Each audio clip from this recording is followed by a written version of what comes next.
الدرس 21 windande wattunde nogase go'oɓire. madrasati woni duɗalam. hazihi madrasati ko ngal ɗo woni duɗalam. hiya qaribatun min al masjid, duɗal ngal ɓalli e juma'e. hiya madrasatun kabiratun, duɗal ngal ko duɗal mawngal. laha thalathatu abwabin, angal waɗi dammuɗe tati. abwabuha maftuhatul an, dammuɗe ko gudditiɗe o saha. fil madrasati fusulun kathiratun, ekolo omo waɗi kalisuji kewɗi. haza fasluna, o woni class amen. wa huwa faslun wasi', kañum ko class jaɗɗo. fihi nafidatani, class o omo waɗi kenorɗe ɗiɗi, woni palanteje ɗiɗi. kabiratani, jaɗɗi walla mawɗi.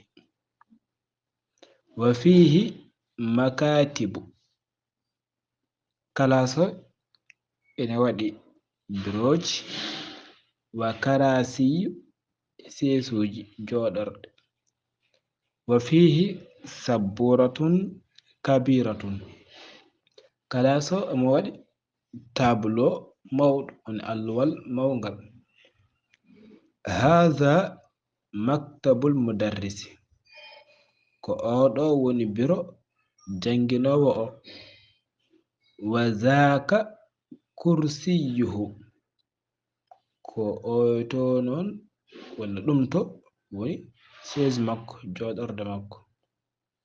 wa tilka makatibu tullab, ɗum to henna ko biroji almuɓɓe ɓe. wa karasiyuhum, e sesuji maɓɓe.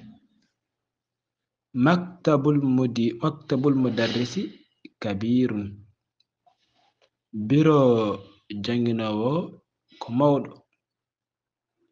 wa makatibu tullabi saghira, biroji almuɓɓe no ko tokosi. fi faslina 10 tullabin, class amen o ina waɗi almuɓɓe 10. wa hum min biladin mukhtalifa, tene kamɓe ɓe ngummi ko e leyɗele certuɗe. haza muhammad, oɗo woni muhammad. wa huwa min al yaban, kanko o ummi ko japon. wa haza khalid, ko oɗo woni khalid. wa huwa min as-sin, kanko o ummi ko Chine. wa haza ahmad, ko oɗo woni ahmad. wa huwa min al-hind, kanko o ummi ko Inde. wa haza ibrahim, ko oɗo woni ibrahim. wa huwa min Ghana, kanko o ummi ko Ghana.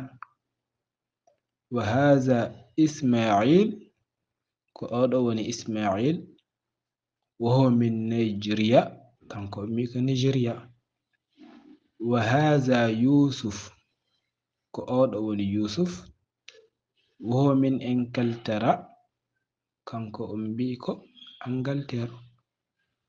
wa haza bayramu, ko oɗo woni bayram. wa huwa min Turkiya, kanko o ummi ko Turki. wa haza ammar, ko o woni ammar. wa huwa min Malaysia, kanko o ummi ko Malaisie. wa haza aliyun, ko oɗo woni ali. wa huwa min Amrika, kanko o ummi ko Amerique. wa haza abubakrin, ko oɗo woni abubakr. wa huwa min al Yunan, kanko o ummi ko Grek. hum kamɓe de min biladin mukhtalifa ɓe ngummi ko e leyɗele ceertuɗe wa lughatuhum mukhtalifatun ɗemɗe maɓɓe ko ceertuɗe wa alwanuhum mukhtalifatun mbaadiji maɓɓe ko ceertuɗe walakin ko woni tan diinuhum diine maɓɓe o wahidun ko gooto wa rabbuhum joomiɓe wahidun kamne ko gooto wa nabiyuhum annabi maɓɓe o wahidun ko gooto wa qiblatuhum huccirde maɓɓe nde wahidatun ko huccirde wotere